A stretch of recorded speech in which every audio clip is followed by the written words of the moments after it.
Hello friends, welcome to my channel. This side Yogesh from power of trading. चलो देखते हैं friends, market आज कैसे ओपन हुआ, कैसे उसने मूवमेंट दी और मार्केट कल कैसे ओपन हो सकता है, कल कैसे मूवमेंट दे सकता है। तो स्टार्ट करेंगे हम 3 मिनट के चार्ट से। जैसा कि आप देख सकते हो फ्रेंड्स, मार्केट आज 150 पॉइंट से गैप ओपन हुआ था। गैप ओपन होने के बाद जो लास्ट टाइम मार्केट ने जो स्विंग हाई बनाया था वहीं से वो रेजिस्टेंस लेना स्टार्ट कर दिया था। हमारे लिए रेजिस्टेंस लेवल क्या थी? 41,500 की हमारे रेजिस्टेंस लेवल थी। यहाँ पर इसने इसको ब्रेक तो किया है 41,500 को, पर इसके ऊपर सस्टेन नहीं कर पा रहा था या फिर रिट्रेस के लिए वापस नहीं आया। ये थोड़ा सा ऊपर गया, बाद में फिर से नीचे आ गया और नीचे आने के बाद यहाँ पर आप देख सकते हो कल की जो मार्केट में क्लोजिंग प्राइस थी वहीं पर मार्केट कहीं ना कहीं सस्टेन कर रहा था। तो हमारे लिए मॉर्निंग में आज कोई सेटअप बन नहीं रहा था, इसलिए हम थोड़ा सा वेट कर रहे थे। तो हम वेट कर रहे थे मार्केट या तो इस रेंज को ब्रेक करे या फिर इस रेंज को ब्रेक करे। तो मार्केट ने क्या किया, नीचे की तरफ मार्केट ने ब्रेक किया। 41,380 के नीचे हम ट्रेड लेने होते पुट का। तो यहाँ पर अगर आप देखोगे तो इसने ब्रेकआउट जो दिया है वो एक शार्प बेरिश कैंडल से दिया है। अगर ये मार्केट यहाँ से कंटिन्यू नीचे आता तो हम यहाँ पर ट्रेड ऐसे कैंडल पे अवॉइड करते, क्योंकि यहाँ पर क्या हो सकता है कि मार्केट ऊपर से नीचे आया तो यहाँ पर थोड़ा सा रुक सकता था मार्केट। तो इसलिए हम यहाँ पर रिट्रेस का वेट करते हैं। और यहाँ पर अगर आप देखोगे तो मार्केट लगभग 50 पॉइंट के अंदर ही मार्केट बहुत देर तक घूम रहा था। तो उसके नीचे इसने बेरिश कैंडल से ब्रेकआउट दिया, तो यहीं पर हमने ट्रेड एक्टिव कर दिया था। और जैसा कि आप देख सकते हो फ्रेंड्स, एक अच्छी खासी मूवमेंट हमें मिल गई थी।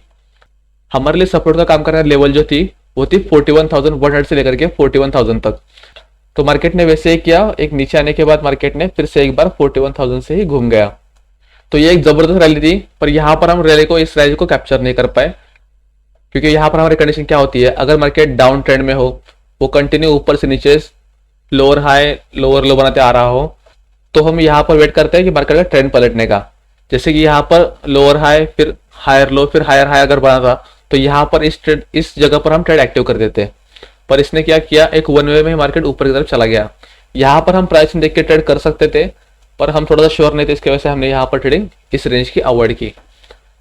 तो हमारे लिए कंफर्म कब हुआ मार्केट ऊपर जा सकता है, वो इस रेंज में हुआ। क्योंकि यहाँ पर क्या हुआ, अगर आप देखोगे तो जहां से ये ब्रेकआउट किया था मार्केट इस रेंज से, तो यहाँ पर हमने एक ऑलरेडी लाइन ड्रॉ कर ली थी।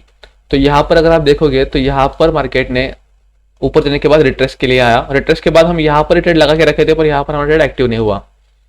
अगर इसके ऊपर निकल रहा तो हम तुरंत ट्रेड एक्टिव कर लेते, पर इसने से नहीं किया। फिर से हमें ट्रैप करने की कोशिश की डाउन साइड की तरफ या फिर एक बार अप साइड की तरफ। तो यहाँ पर कंसोलिडेशन करने के बाद में मार्केट ने यहाँ पर बरोबर इसी रेंज पर हैमर बनाया। तो ये हैमर पैटर्न बनाया, उसके आगे एक बुलिश कैंडल बनी और हमने देखा लेवल कि 41,425। तो ये लेवल पे हम ट्रेड लेते ही है अगर यहाँ पर कोई पैटर्न बनता है। तो 41,400 के ऊपर मार्केट ट्रेड कर रहा है, इसका मतलब एक अप ट्रेड में जा सकता है। ऊपर से मार्केट ने पैटर्न भी मैच किया था, जो हमें रिट्रेसमेंट चाहिए थी वो रिट्रेसमेंट भी मार्केट ने दे दी थी। तो यहाँ पर एक ट्रेड बना, तो यहाँ से लेके मार्केट ने 41,500 तक एक नॉन स्टॉप रैली दी, उसके आगे भी दी, पर हमने यहाँ पर ही कहीं ना कहीं हमारा प्रॉफिट बुक कर लिया था। क्यों? क्योंकि यहाँ पर क्या था, सुबह का रेजिस्टेंस था। तो इस वजह से हमने यहाँ पर हमारा प्रॉफिट बुक कर लिया था। तो चलिए फ्रेंड, देखते हैं डेली चार्ट में हम कल कैसे ट्रेड कर सकते हैं। डेली चार्ट में अगर हम देखेंगे तो यहाँ पर फिर से एक बार बुलिश पैटर्न बन रहा था। फिर कल क्या हुआ, मार्केट ने थोड़ा सा छोटा सा शूटिंग स्टार पैटर्न बना दिया था। तो जब तक मार्केट इस रेंज के ऊपर नहीं निकलता तब तक हमारे लिए थोड़ा सा अप ट्रेंड के लिए अभी मुश्किल होने वाला है। पर अगर मार्केट कल इस रेंज को नीचे ब्रेक करता है 41,000 को, तो हम फिर से एक बार डाउन साइड की तरफ आ सकते हैं। तो हम यहाँ पर लाइन ड्रॉ कर लेंगे और आज का जो लो है वहां पर भी हम एक लाइन ड्रॉ करने वाले हैं। तो चलिए देखते हैं फ्रेंड्स 15 मिनट चार्ट में हम कल कैसे ट्रेड कर सकते हैं। मान लीजिए फ्रेंड्स, मार्केट अगर कल फ्लैट ओपन होता है इसी रेंज के पास में 41,500 से लेकर के 41,600 के बीच में, तो यहाँ पर हम क्या कर सकते हैं, अगर मार्केट ने ऊपर की तरफ मार्केट ने ब्रेक किया तो यहाँ पर हमें रिट्रेसमेंट का वेट करना चाहिए। अगर यहाँ पर नीचे कंसोलिडेशन करता है और फिर ब्रेक करता है, या फिर ऊपर जाने के बाद एक बार रिट्रेस के लिए आता है फिर ऊपर की तरफ ब्रेक करता है, तो हम यहाँ पर भी बाइंग का ही सोचने वाले हैं।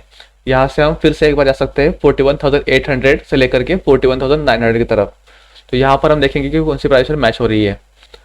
अगर मार्केट फ्लैट ओपन होने के बाद नीचे की तरफ निकलता है 41,400 पे, तो हम प्राइस को फॉलो करने वाले हैं। यहाँ पर कोई प्राइस बनती है तो ही हम डाउन साइड तरफ एंट्री लेने वाले हैं। हम एग्रेसिव सेलिंग कब करने वाले हैं, जब मार्केट ने जो आज का लो लगाया है, अगर मार्केट उस लो को ब्रेक करता है, ब्रेक करने के साथ ही रिट्रेसमेंट करता है, या फिर यहाँ पर ऊपर से नीचे आने के बाद कंसोलिडेशन करने लगता है और फिर नीचे की तरफ ब्रेक करता है, तो हम एग्रेसिव सेलिंग करने वाले हैं। ये लेवल हमें लेके जा सकती है 40,900 फर्स्ट टारगेट, और सेकंड टारगेट हमारा होना चाहिए 40,800 का। तो यहाँ तक हम जा सकते हैं फ्रेंड्स। मान लीजिए मार्केट अगर कल गैप ओपन होता है लगभग 41,700 या फिर 41,800 के पास में, तो यहाँ पर अगर ओपन होने के बाद ऊपर मार्केट कंटिन्यू अगर ऊपर चला गया तो यहाँ पर एक रेजिस्टेंस है, जो राउंड लेवल है हमारी 42,000 की, यहाँ पर एक रेजिस्टेंस है। तो यहाँ पर अगर मार्केट कोई नेगेटिव कैंडलस्टिक पैटर्न बनाता है तो हम फिर से एक बार डाउन ट्रेंड में आ सकते हैं, और हमारा फर्स्ट टारगेट रहेगा जो आज का हाई रहेगा वहीं पर रहेगा 41,630 का, और सेकंड टारगेट हम रखने वाले हैं 41,500 का। पर अगर मार्केट गैप ओपन होने के बाद नीचे की तरफ आता है और इस रेंज को ब्रेक करता है तो यहाँ पर हम थोड़ा सा ट्रेडिंग अवॉइड करेंगे। यहाँ पर हम पहले प्राइस देखेंगे कौन सा बन रहा है। अगर मार्केट ऊपर ओपन होने के बाद अगर नीचे आता है और इस रेंज को अगर कंसोलिडेशन करने लगता है तो यहाँ से जिस भी तरफ मार्केट निकलता है वहां पर हम जा सकते हैं। अगर नीचे निकला तो नीचे की तरफ, अगर हाई को ब्रेक किया तो हाई की तरफ जा सकते हैं। मान लीजिए फ्रेंड्स मार्केट अगर कल गैप डाउन ओपन होता है 41,300 से लेकर के 41,200 तक, तो मार्केट अगर 41,300 पे ओपन हुआ और नीचे की तरफ ब्रेक किया तो हम फिर से एक बार डाउन साइड की तरफ आ सकते हैं। हमारा फर्स्ट टारगेट रहेगा 41,100 का और सेकंड टारगेट हमारा रहेगा 41,000 का। पर अगर मार्केट गैप डाउन ओपन होने के बाद ऊपर की तरफ निकलता है तो उसके लिए रेजिस्टेंस जोन जो है वो पहला ये हमारा आज का हाई रहेगा 41,600 का।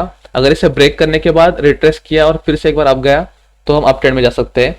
पर अगर यहाँ पर आने के बाद कंसोलिडेशन करने लगता है या फिर कोई नेगेटिव पैटर्न बनाता है तो हम फिर से एक बार डाउन साइड की तरफ आ सकते हैं। तो ये थी हमारे आज के एनालिसिस फ्रेंड्स। वीडियो अगर आपको अच्छा लगा हो तो वीडियो को लाइक शेयर और सब्सक्राइब जरूर कीजिएगा। मिलते हैं नेक्स्ट वीडियो में। Thank you.